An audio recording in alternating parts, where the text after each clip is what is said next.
Hello, everybody. Old Buck Dave back again with episode 217 of Two Old Bucks. And today we're honored to have a third buck, Tom, Tom's been on here before. Hi, Tom. Howdy, howdy, howdy. How you Eh, doing? Good, good. And of course, we have Old Buckdale. old Buck Dale still hanging in there, still one of the two.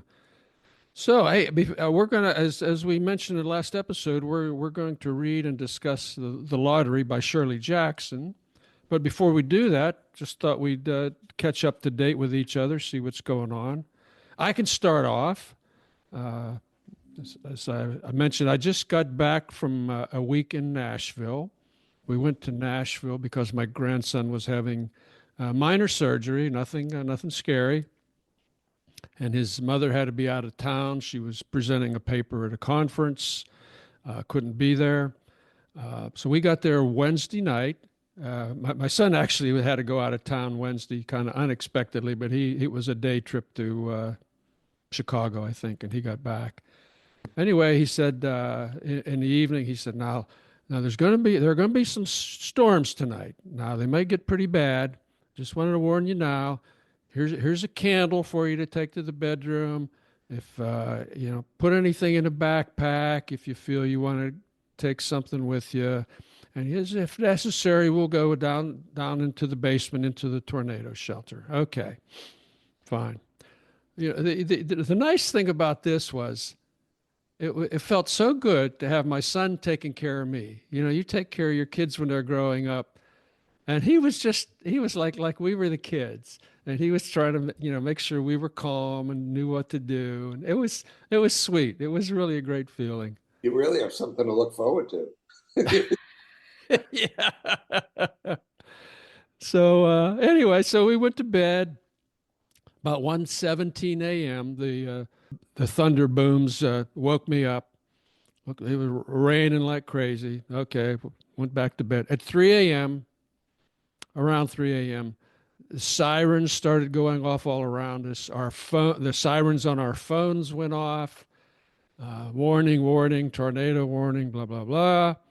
And my son came up and said, "It's time. It's time to go to the shelter." So, so he herded us all down. They have a kind of a trap door under their steps to get down into there, and it's got a metal roof and everything on it, so it's ready. Actually, there was a woman down there when we got there. So, she was a neighbor who lives behind them, and she had outside access to it. So she was sitting there, and she had long white hair, and she was in her pink pajamas. She was kind of an interesting figure. My wife said she thought there was a ghost down there, but anyway.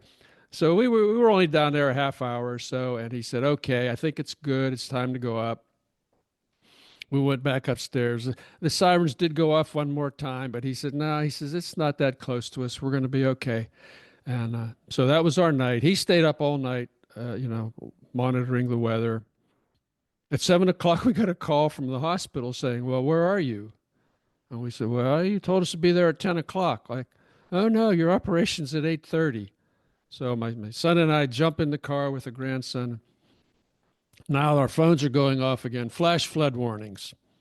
And believe me, we drove through some flashy, floody roads, and some roads did get actually closed, and cars were submerged. But anyway, the bottom line is we got there. The operation went like a champ. Everybody's good. But that was my first experience in a tornado shelter. I can't say that I liked it. Can't say that I That, liked that, that kind of completes your bucket list, right, Dave? it. Let's go to the tornado shelter. I don't think I've Yeah, ever had that one. yeah, yeah. So what about you? What about you guys? Well, I have one thing I thought was buckworthy. The old bucks, as we pave the way through life, we can tell others about the little tricks we picked up to survive. I mean, we pretty much like beat the healthcare system to death, so there's nothing there to go without. But I Yeah. do have a story. My wife had a cooler cup, uh, your typical metal cup that kept things cold. I mean, there was You know what I'm talking about. Everybody has one. This one was called Arctic. It was spelled with an R-T-I-C. That's the way it was spelled. So it had a left-handed lid on it, and she's right-handed. So I always tightened it up so that the mouthpiece would be on the usable from the right side. So I over-tightened it and I broke the lid. I broke the plastic lid on my little cooler cup, or on hers. So I think, well, I'll get another one. Well, we searched and searched, but we didn't find anything that had a threaded lid that fit that cup.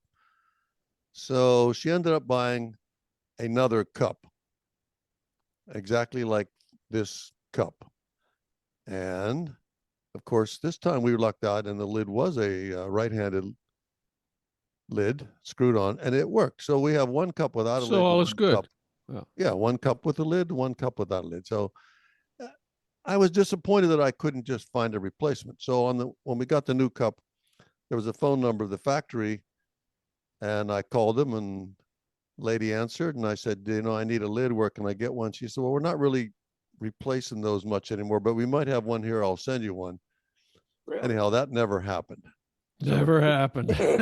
So Nice. in the meantime, Nice thought. Dave, I was trying to clean another cup, and there's a little sliding device on top of the cup that prevents the liquid from coming out while you're carrying it. And I broke that.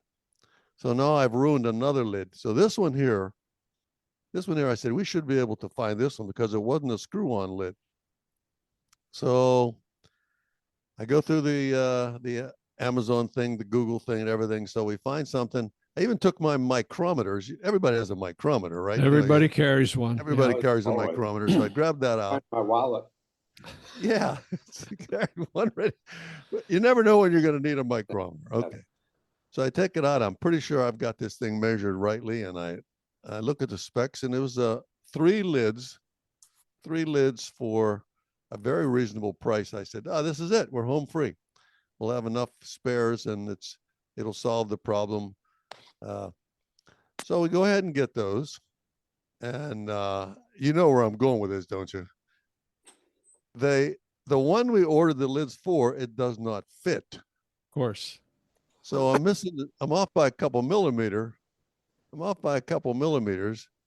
So I don't know, when I finally discovered this thing, it was pretty late in the evening, but I was bound and determined to make it fit. So I took my sandpaper and I sanded this lid down. I sanded it down until it was round enough to fit in the one I wanted to fix. Say it, Tom. Say it. I know what you're going to say. Yeah, too much time on my hands. So anyhow, here's the interesting part. The lids we have like 3 spare lids now, and the other lids fit this Arctic cup. They did not have threads on them, but they fit perfectly. So it's a bonanza. So it was no, that's not, there's more to the story. So now I've modified the one lid, got that one working. Then the wife says, this thing doesn't pour very well. So I look at it and I say to myself, the little air hole that needs to, you got to have some air going into the cup. She's trying to drink something out of the cup. So I said, son of a gun, that's too small. So I take my drill out and I drill out the air holes, and so the long story is, these plastic cups with threads on, you can get a cup that doesn't have threads and it was still functional because it fit in nice with the rubber grommet around it. It fit in nicely. It worked, but I had to drill them out so that you could drink them properly. And I said to myself, that's a lot of work for stuff just to make something work. But that's just the story of my life. Every time I get something like this, it's never what I really wanted. Never what you really wanted. So all in all, I got all cups have lids. I had to modify them all. And now I have 3 functioning cold cups, and she probably hasn't used them since. Hey, life so is good. Everybody know out there. There's hope for you if you get the wrong cup. This is how retirees spend their time. Okay. Hey, I'm telling you. Tom, you got to have something for us. I just have a reflection. Okay. On Dale's comment, that I'm the total opposite, Dale. If it doesn't work, I throw it away. The whole idea of being in a dispose, I don't know. I can't worry too much about it. You might consider having a bin called Dell and just throw all that stuff into there. Oh, And he can come by monthly and pick it up. that's Hey, true. there you go. I was just going to say, I know a guy that does that. He dropped his iron, a brand new iron, probably a $70-$80 ironing board iron, and he dropped it and cracked it. He said, "I'm getting rid of this. I'm getting rid of this." So he gave it to me. I glued the other piece back on, the little piece of plastic. Now the iron is it's a little cattywampus, but I've been using it for a long time. It works like a champ. Works So like there a are champ. people, if you're going to throw stuff away just because of those little issues, you give me a call. I'll be down there with my cardboard box. Send an email to 2 old bucks or Yeah. leave us a voicemail. I actually live in an interesting street that if you put something in Sarasota, that if you put something out on the street and you put a note on it, it's got about a 45-minute lifespan. Exactly. Before you see somebody reading the note and they pick it up. And, you try to be truthful. If it's an old TV, if the controls don't work or whatever, or needs batteries, but I don't know. I like that. Anyway, story. Let's see. Oh, I have a class today. Actually, both Dave and I are involved in this Lifelong Learning Institute in Sarasota, and I have a class today about music, about what music, I guess, what music means to you. And the part of the idea is you pick 2 or 3 songs that you want to talk about. So.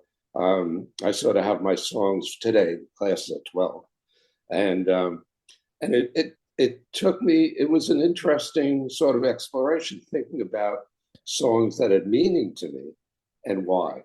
So my song was Johnny Mathis. It's Not For Me to Say. Okay, this happened. My first dance, my first big time kiss, when I was 11 or 12 years old, dancing in somebody's dark basement.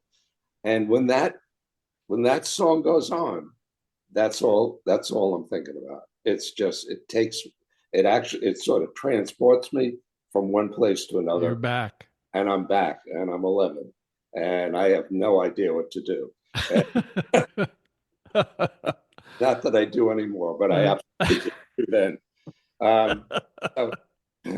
So my second song that I sort of selected, and you may not be that familiar with it, but it's called "A Cat's in the Cradle." It's by Harry Chapin. Harry Chapin was sort of an Irish poet, songwriter who we knew peripherally because he lived in the same where we grew up, where we had our children and all. And he was sort of a famous figure. He traveled almost 300 days a year as a song, for concerts and this and that. He was unbelievably charitable, gave most of his money away. We knew him when he was 35 or 40, a little bit, and started one of the largest food banks on Long Island. Now, Long Island has almost 6 million population. Wow. And he started this food bank, but he was never home. And he wrote this song, "A Cat's in the Cradle," about a father who's working all the time and doesn't and never gets to come home. And it sort of brings to mind what your priorities are. I mean, his priority was certainly to get his songs out and to talk about what he loved, but is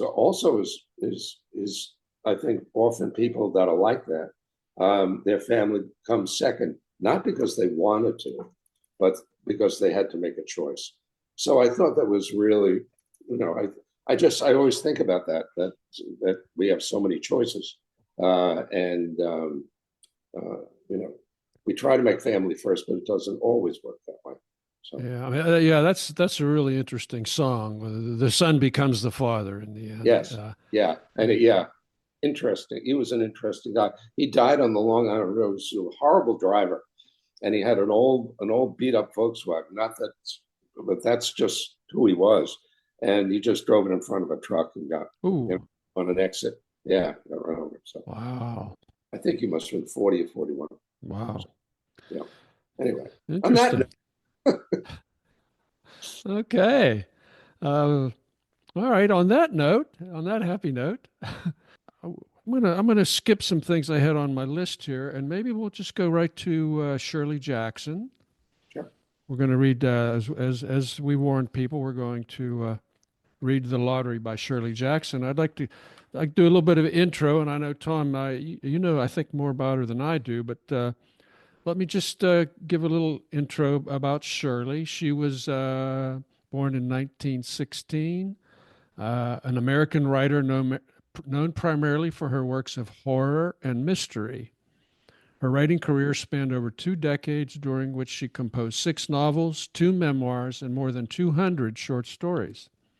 After publishing her debut novel, The Road Through the Wall, in 1948, a semi-autobiographical account of her childhood in California, Jackson gained significant public attention for her short story, The Lottery, which we will talk about today.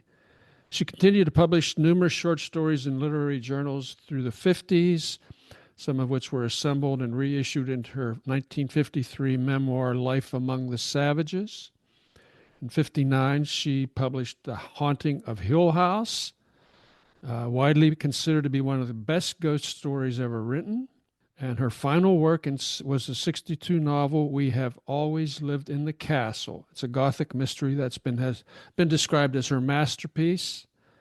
By the 1960s, her health had deteriorated, leading to her death due to a heart condition in 1965 at age 48. Tom, I know you have some Shirley Jackson. This story is, I think, fascinating, not just because of the way the story is written, by what Jackson's trying to say with the story, but this story was the first story she had published in the New Yorker in 1948. This story, now the New Yorker has published stories by Hemingway, by every famous John Updike. I mean, every famous author, American author, and a lot of English authors have written short stories for the New Yorker. This is the most read short story ever published by the New Yorker. It's been published 3 times. It's the story that's most looked up on their archives. And Jackson, actually, when she was writing the story, she really didn't know. It was written in an afternoon, and it's and when you read it, it has very interesting significance, but it's a horror story, and and it makes you wonder why this would be the most popular story in the New Yorker with all the marvelous literature they did. Yeah. I think it's more marvelous for the fact that everybody wants to read it than the fact that it is a great short story. It's a good short story. I don't think it's a great short story. Anyway. Okay. My opinion. Thank you. Dale, anything to add before we jump into Shirley? No, I'll talk about it when we get out, when you finish. All right. Let me see if I can find her Shirley here. The Lottery by Shirley Jackson, June 18th, 1948.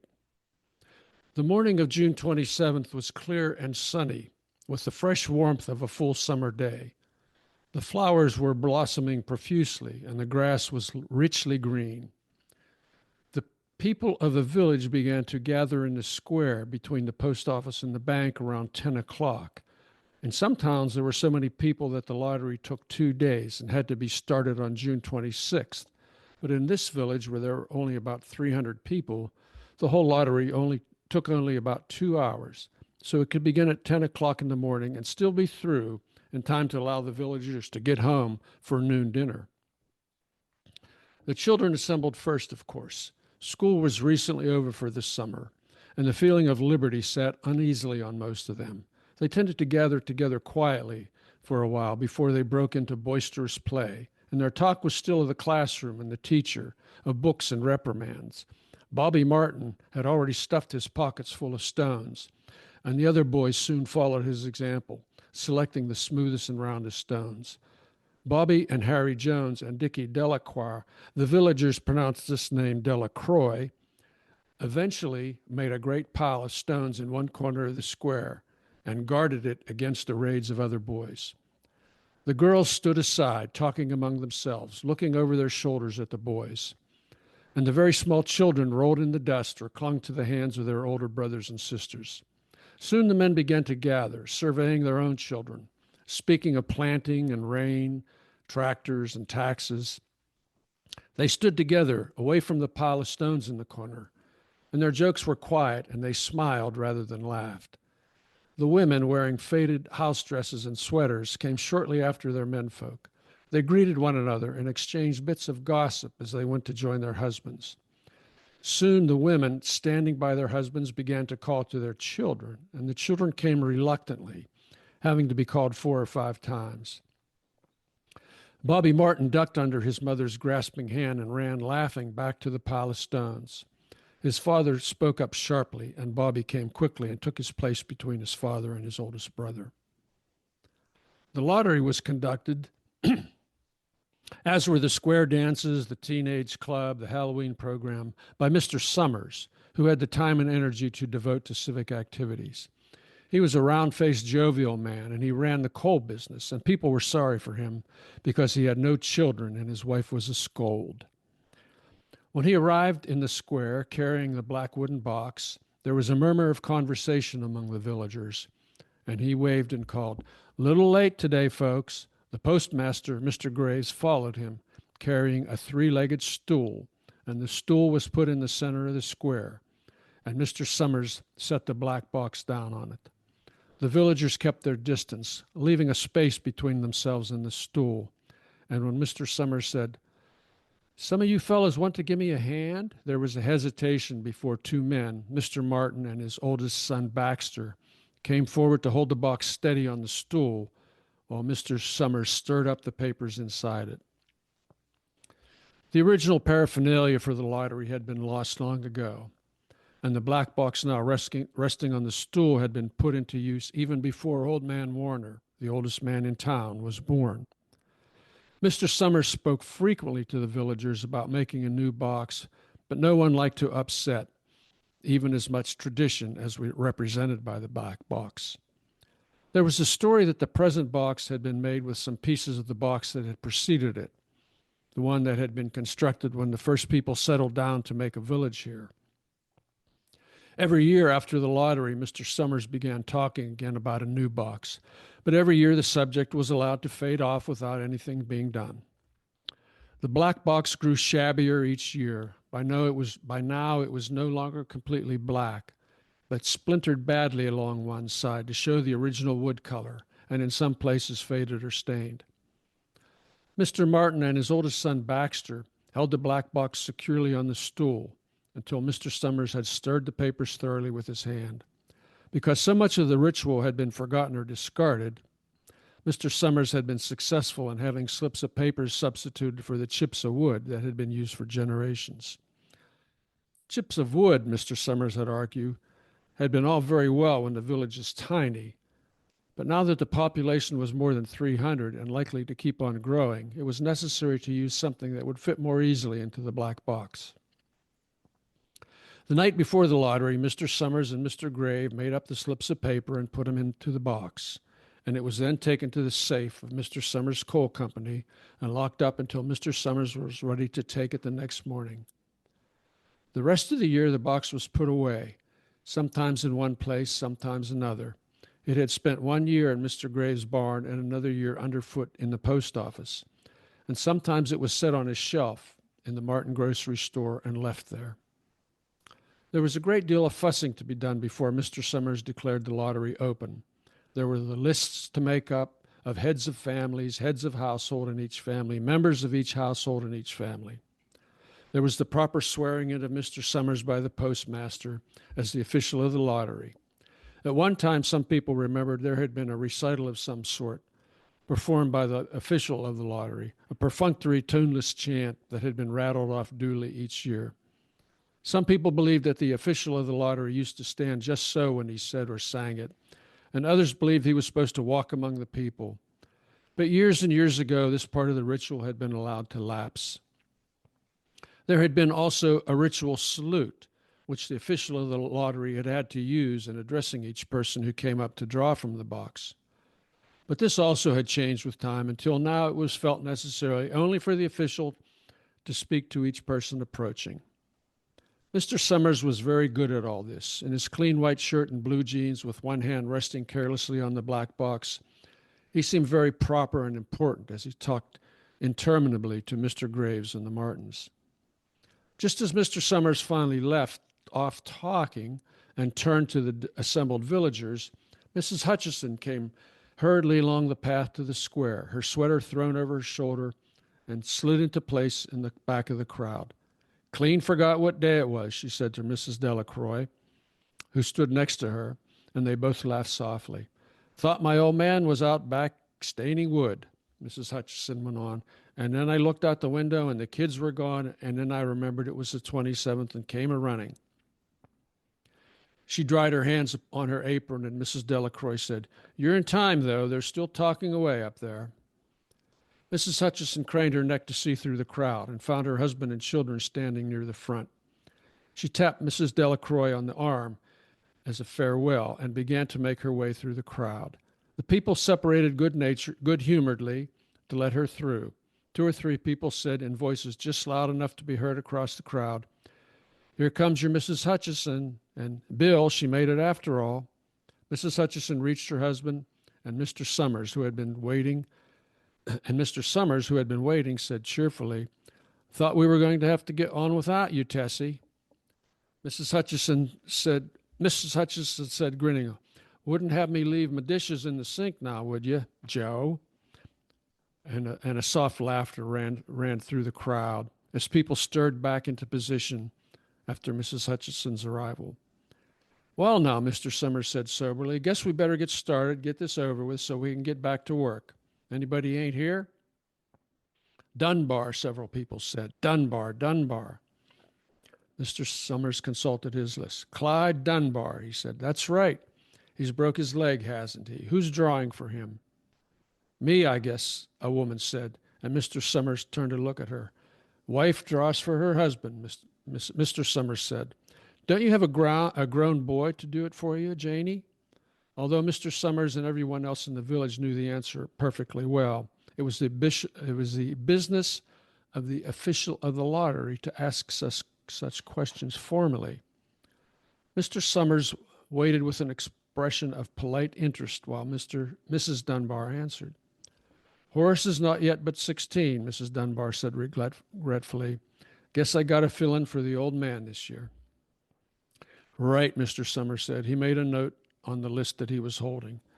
Then he asked, "Watson boy drawing this year?" A tall boy in the crowd raised his hand. "Here," he said. "I'm drawing for my mother and me." He blinked his eyes nervously and ducked his head as several voices in the crowd said things like, "Good luck, Jack. Good fellow. Glad to see your mother's got a man to do it." "Well," Mr. Summers said, "guess that's everyone. Old man Warner make it?" "Here," a voice said, and Mr. Summers nodded. A sudden hush fell on the crowd as Mr. Summers cleared his throat and looked at the list. "All ready?" he called. "Now, I'll read the names. Heads of family first, and the men come up and take a paper out of the box. Keep the paper folded in your hand without looking at it until everyone has had a turn. Everything clear?"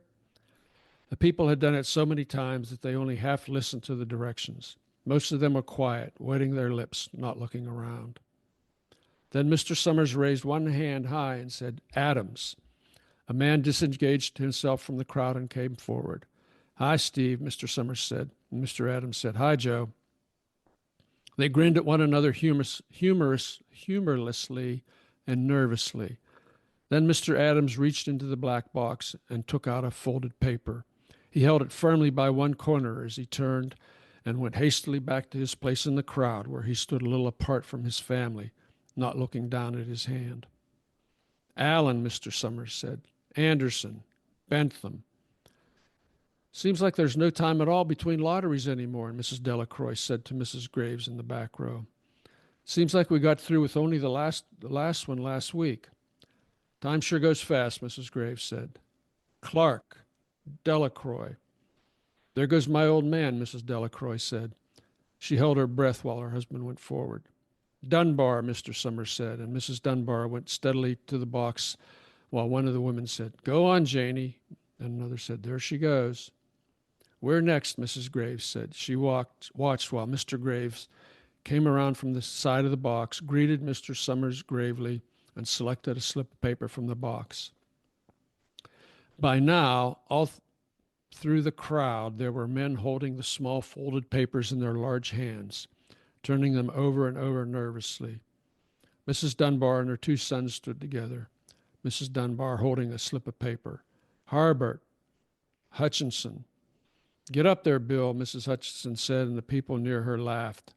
Jones.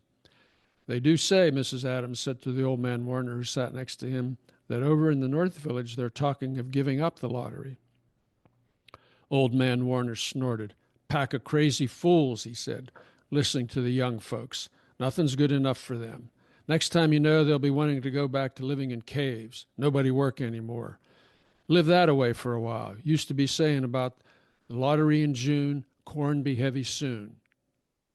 First thing you know, we'd all be eating stewed chickweed and acorns. There's always been a lottery, he added petulantly. Bad enough to see young Joe Summers up there joking with everybody. Some places have already quit lotteries, Mrs. Adams said. Nothing but trouble in that, old man Warner said stoutly. Pack of young fools. Martin, and Bobby Martin watched over his father go forward. Overdyke. Percy. I wish they'd hurry, Mrs. Dunbar said to her older son. I wish they'd hurry. They're almost through, her son said. You get ready to run, tell Dad, Mrs. Dunbar said. Mr. Summers called his own name and then stepped forward precisely and selected a slip from the box.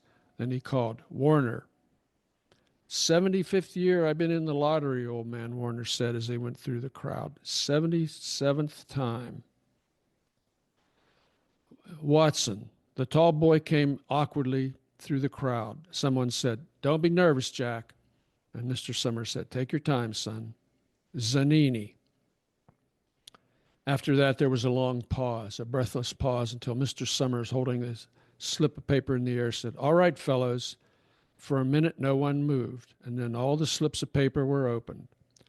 Suddenly, all the women began to speak at once, saying, Who is it? Who's got it? Is it the Dunbars? Is it the Watsons? Then the voices began to say, It's Hutchinson. It's Bill. Bill Hutchinson's got it. Go tell your father, Mrs. Dunbar said to her older son. People began to look around to see the Hutchinsons. Bill Hutchinson was standing quiet, staring down at the paper in his hand. Suddenly, Tessie Hutchinson shouted to Mr. Summers, You didn't give him enough time to take any paper he wanted. I saw you. It wasn't fair. Be a good sport, Tessie, Mrs. Delacroix called. And Mrs. Graves said, All of us took the same chance. Shut up, Tessie, Bill Hutchinson said. Well, everyone, Mr. Summers said, that was done pretty fast, and now we're going to be hurrying a little more to get done in time. He consulted his next list. Bill, he said, you draw for the Hutchinson family. You got any other households in the Hutchinsons? There's Donna and Eva, Mrs. Hutchinson yelled. Make them take their chance. Daughters draw with their husbands' families, Tessie, Mr. Summers said gently. You know that as well as anyone else. It wasn't fair, Tessie said. I guess not, Joe, Bill Hutchinson said regretfully. My daughter draws with her husband's family. That's only fair, and I've got no other family except the kids. Then as far as drawing for families is concerned, it's you, Mr. Summers said in explanation. And as far as the drawing for households is concerned, that's you too, right? Right, Bill Hutchinson said. How many kids, Bill? Mr. Summers asked formally. 3, Bill Hutchinson said. There's Bill Jr. and Nancy and little Dave and Tessie and me. All right then, Mr. Summers said. Harry, you got their tickets back? Mr. Graves nodded and held up the slips of paper. Put them in the box then, Mr. Summers directed. Take Bill's and put it in. I think we ought to start over, Mrs. Hutchison said as quietly as she could. I tell you, it wasn't fair. You didn't give him time enough to choose. Everybody saw that. Mr. Grave had selected the 5 slips and put them in the box, and he dropped all the papers but those onto the ground, where the breezes caught them and lifted them off. Listen, everybody, Mrs. Hutchison was saying to the people around her. Ready, Bill? Mr. Summers said, and Bill Hutchison, with one quick glance around at his wife and children, nodded. Remember, Mr. Summers said, take the slips and keep them folded until each person has taken one. Harry, you help little Dave. Mr. Graves took the hand of the little boy who came willingly with him up to the box. Take a paper out of the box, Davy, Mr. Summers said. Davy put his hand into the box and laughed. Take just one paper, Mr. Summers said. Harry, you hold it for him. Mr. Graves took the child's hand and removed the folded paper from the tight fist and held it while little Dave stood next to him and looked up at him wonderingly. Nancy next, Mr. Summers said. Nancy was 12, and her school friends breathed heavily as she went forward, switching her skirt, and took a slip daintily from the box. Bill Jr., Mr. Summers said, and Billy, his face red and his feet overlarge, nearly knocked the box over as he got the paper out. Tessie, Mr. Summers said. She hesitated for a minute, looking around defiantly, and then set her lips and went up to the box. She snatched a paper out and held it behind her. Bill, Mr. Summers said, and Bill Hutchison reached into the box and felt around, bringing his hand out at last with the slip of paper in it. The crowd was quiet. A girl whispered, I hope it's not Nancy, and the sound of the whisper reached the edges of the crowd. It's not the way it used to be, old man Warner said clearly. People ain't the way they used to be. All right, Mr. Summers said, open the papers. Harry, you open little Dave's. Mr. Graves opened the slip of paper, and there was a general sigh through the crowd as he held it up, and everyone could see that it was blank. Nancy and Bill Jr. opened theirs at the same time, and both beamed and laughed, turning around to the crowd and holding their slips of paper around their heads. Tessie, Mr. Summers said. There was a pause, and then Mr. Summers looked back at Bill Hutchison, and Bill unfolded his paper and showed it. It was blank. It's Tessie, Mr. Summers said, and his voice was hushed. Show us her paper, Bill. Bill Hutchison went over to his wife and forced the slip of paper out of her hand. It had a black spot on it, the black spot Mr. Summers had made the night before with the heavy pencil in the coal mining office. Bill Hutchison held it up, and there was a stir in the crowd. All right, folks, Mr. Summers said, let's finish quickly. Although the villagers had forgotten the ritual and lost the original black box, they still remembered to use stones. The pile of stones the boys had made earlier was ready, and there were stones on the ground with the blowing scraps of paper that had come out of the box. Mrs. Delacroix selected a stone so large she had to pick it up with both hands and turned to Mrs. Dunbar. Come on, she said, hurry up. Mrs. Dunbar had small stones in both hands, and she said, gasping for breath, I can't run at all. You'll have to go ahead, and I'll catch up with you. The children had stones already, and some gave little Davy Hutchison a few pebbles. Tessie Hutchison was in the center of the cleared space by now, and she held her hands out desperately as the villagers moved in on her. It isn't fair, she said. A stone hit her on the side of the head. Old man Werner was saying, come on, everyone. Steve Adams was in the front of the crowd of villagers with Mrs. Graves beside him. It isn't fair. It isn't right, Mrs. Hutchison screamed, and then they were upon her. Wow. And there it is. Wow. Many times as I read that story, I still get shivers. It gives you the chills, doesn't it? Really does. So what's the moral here, gentlemen? Well, this is a quote from Shirley Jackson about the story. So this is her speaking, explaining what I had hoped the story to say is very difficult. I suppose I hoped, by setting a particularly brutal ancient rite in the present and in my own village, to shock the story's reader with a graphic dramatization of the pointless violence and general inhumanity in their own lives. Um, yeah, what's the point of the story? I think the brilliance of the story is how matter of factly it's written, and how it leads you to a very chilling. Everything is most is done in this, in Mr. and Mrs. The children are obedient. The village square is perfect. 300 people live in harmony. Yet once a year they choose one of their own to kill. Why? Why? Yeah. Yeah, I think it shows the blindly following traditions, Yes. traditions that have existed for a long time, and in many cases you forget why you've done it, but you do it. Why do you do it? Because it's tradition, and it's Yeah, until it happens to you. Well, yeah. yeah, Oh, Mr. Warner, old man Warner.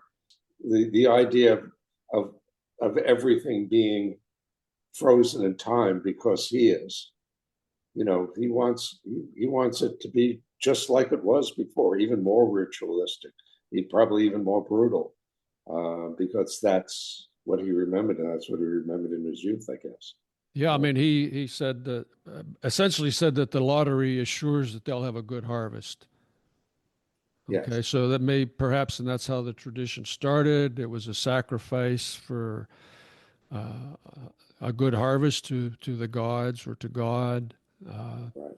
and it just kept going. And I mean, and this is true in ancient civilization, Aztec, even in Judaism, the Old Testament, there were sacrifices. They weren't human sacrifices, but there were animal sacrifices. But there are lots of history about sacrifice. But to put it in a modern place, and as a story that um, is instructional, that if you hold on to the past, you're probably a victim of it. yeah, yeah, Perhaps, gentlemen, it's if we looked at it like, how can a writer write something like that in such a way that it will elicit a a response? I mean, if you listen to that, I mean, I figured it out from the get go. As soon as I got the stones, that somebody was going to get stones thrown at them. So, but I didn't know how it was going to end. However, to be able to write it in such a way, a short story that kept you hooked to the very end. You know what I mean? It's yeah, the skill is in this lady's ability to craft a story that, even though, and I don't agree with it, I would follow it, or I would sort of turn the page slowly to see how it went. yeah. So I mean, it's chilling the way she wrote it. And yeah, you recall some of the villagers said, "Well, over in the next village, they're not doing this anymore." you And can almost see it happening. You know what I mean? but Like they it. kind of got shouted down by old man Warner. It's like, "Hey, buddy, those people are crazy." Yeah, she was a horror story writer, so she knew the effect of writing something very, very flat and ordinary. And and she gives hints. I mean, the stones had to be, and the boys were picking them, and they ended up having a great big pile, in the corner, and then your attention's taken away from that. So she's moving you around as a writer, and the very personal things. Let's get this over so we can get back to work. I mean, doesn't Yeah, fill in yeah, than that. yeah. And the box, it kind of was, well, people don't remember if it was at the original box, and then they talked about different parts of the ritual that had been Right. discarded over the time, and we don't know why, but we still have to do this. Yeah. Yeah, I kind of I wonder about other mindless traditions. I scribbled a couple down. Certainly not as lethal as that, but at work, in the work world, I'm sure you've heard this story, the saying, "Well, we always did it this way." When you question something, well, this is the way we always did it. Okay, we can't remember why anymore, but this is the way we always did it. I don't know. I think about like no 13th floor in an apartment building or a high rise. Wearing your special scarf or hat or something to a sporting event, assuming that that's going to work. Perhaps taking your terrible towel or something. I always look at it. It's just Also, very very also, similar. also the fear of change. If you change something, there's a fear that what you had will not exist after it. So changing there's always fear with change, and there are people that would have no change. I mean, like cities and towns and stuff when they're trying to open something new up or something, and who knows it's for the better or the worse, but change is inevitable. There were lots of letters sent to the New Yorker about the story, and she sent a note back. The number of people who expected Mrs. Hutchinson to win a Bendix washing machine in the end would amaze you. Wow. That was in the response to a lot of letters. Wow. You know, like, why did you write this, and what's this supposed to say? You know, so she was not that lady. Wow, that's amazing. I'm gonna give some credit to the New Yorker for their ability to gather short stories like this. And they had a bunch of them. Maybe even recently, I read one or something. I said, unbelievable where they find, how do they get the submission? How do they get the author? So they put it together. Here we are. Yeah, 25 years later, still talking about it. Yeah, but over the 20th century, then the Atlantic and Harper's were the three great repositories of the short story, and the best of them, appeared in probably all those three magazines, and it's an hour's reading rather than a novel, which is it's an entertainment. Yeah. Hey, well, Tom, people don't know that you taught a class called The Power of Myth. Now, Yes. Was this something you folks touched on in that class, or am I out in left field somewhere? Yes, absolutely. The whole idea, the whole idea of learning from the past and doing things that expose the past. I mean, the purpose of the story is, if you wanted it as an instructional piece, which I think partially horror stories are written about being instructional, is this kind of discussion. I mean, do we hold on to things? Do we hold on to them too long? Do we hold on to them too tightly? Do we not explore the whole idea of not exploring something and just? Well, it was certainly a fascinating story. It is. Very well read. Thank you. You read it beautifully. Well, thank you. I had a few glitches there, but I'm the only one that knew that.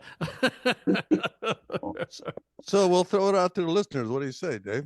Yeah, let's. I mean, a lot of our listeners like to listen to a story, and they might never pick this one up or read it. And it sounds to me like it's a great opportunity for their opinions and thoughts on the story. Yeah, one of the reasons I wanted to do this is as I look back into the archives of old episodes,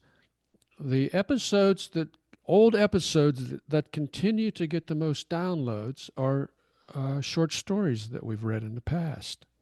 The one that's got the most downloads, unfortunately, I can't remember the title, but it was about Carries Davies. And Tom, it was one that we did in our short story discussion class. Right. Oh boy, I'm drawing a complete blank on it now.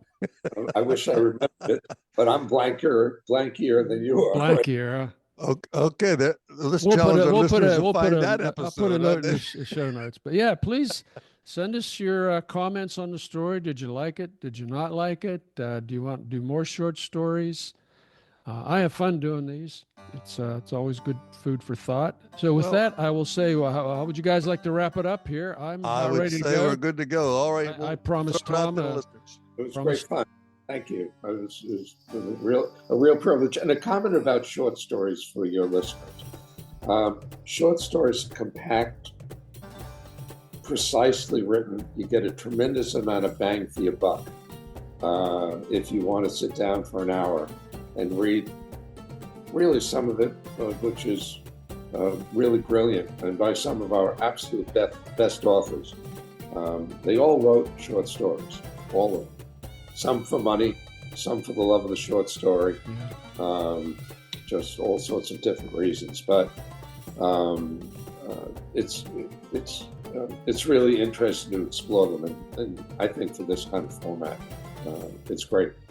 Everyone. Yeah, I think we should do more. Yes. Well, thank you, Tom, and thank you, Del. This is Old Buck Dave saying take care, everybody. We'll look forward to your feedback, and we'll talk to you next time. Old Buck Dale saying, next time. New Buck Tom. New Buck Tom. Okay. Take care, everybody. See you guys. Bye-bye.